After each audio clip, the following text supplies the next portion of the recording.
म्हणजे नोटबंदीनंतर 9 नोव्हेंबर या दिवसापासून पॅन कार्ड किंवा फॉर्म 16 न भरता खात्यामध्ये जर 2 लाखांपेक्षा जास्त रक्कम जमा असेल आणि ज्या खात्याचा बॅलन्स 5 लाखांच्या वर असेल अशा खात्यांमधली रक्कम काढण्यावरती बंधनं येणार आहेत.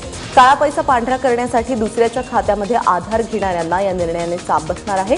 या खात्यामधून महिन्याला 10,000च्या वर पैसे काढता येणार नाहीत.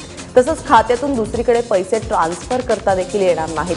जनधन खाती आणि इतर खात्यांमध्ये काळा पैसा पांढरा करण्यासाठी दुरुपयोग होत असल्याचं रिझर्व्ह बँकेच्या लक्षात आलं आणि त्यानंतर हा नियम करण्यात आला आहे. नोटबंदीमुळे निर्माण झालेली परिस्थिती महिनाअखेरीस आटोक्यात येईल असा विश्वास अर्थसचिव शक्तिकांत दास यांनी व्यक्त केलाय.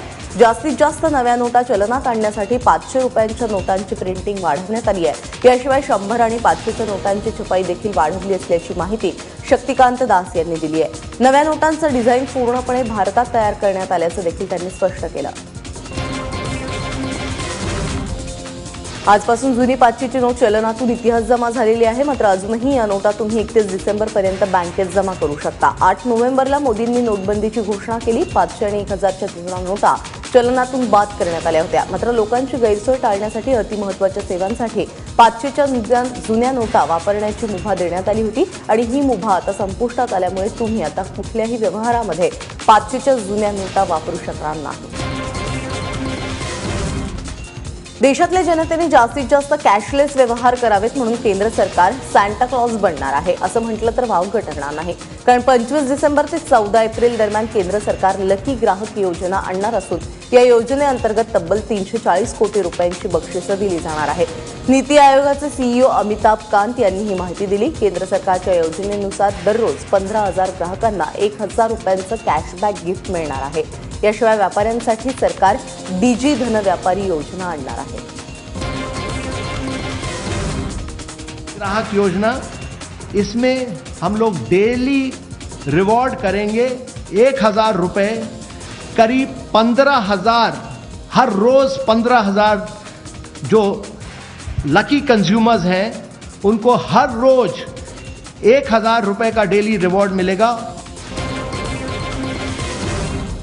काही लोकांकडे लाखो रुपयांच्या नवीन नोटांचे बंडल कसे काय सापडतात असा सवाल सुप्रीम कोर्टाने केंद्र सरकारला विचारलेला आहे. नोटबंदी प्रकरणी सुप्रीम कोर्टामध्ये सुनावणी झाली आणि या सुनावणी दरम्यान सुप्रीम कोर्टाने सरकारला फटकारलंय. लोकांना अजूनही प्रत्येक आठवड्याला 24,000 काढता येत नाहीत. मग काही लोकांकडे लाखो रुपयांच्या नोटा कशा काय आढळतात असा सवाल सरन्यायाधीश TS ठाकूर यांनी केंद्र सरकारला विचारलाय. काही बँकांमधील मॅनेजर बेकायदेशीर कृत्यांमध्ये सहभागी असून संबंधितांवरती कारवाई करणार असल्याचं अॅटर्नी जनरल यांनी स्पष्ट केलं. नोटाबंदीच्या निर्णयाचा निषेध करण्यासाठी काँग्रेस कार्यकर्त्यांनी आरबीआयचे गव्हर्नर उर्जित पटेल यांना काळे झेंडे दाखवले. उर्जित पटेल कोलकाता विमानतळावरती काल आलेले असताना काँग्रेस कार्यकर्त्यांनी त्यांना घेराव घातला. तसंच त्यांच्या विरोधात जोरदार घोषणाबाजी केली. यावेळी पटेल यांना धक्काबुक्कीही करण्यात आली. आरबीआयच्या केंद्रीय संचालक मंडळाच्या बैठकीसाठी आणि पश्चिम बंगालच्या मुख्यमंत्री ममता बॅनर्जींशी चर्चा करण्यासाठी उर्जित पटेल कोलकात्यात आले होते.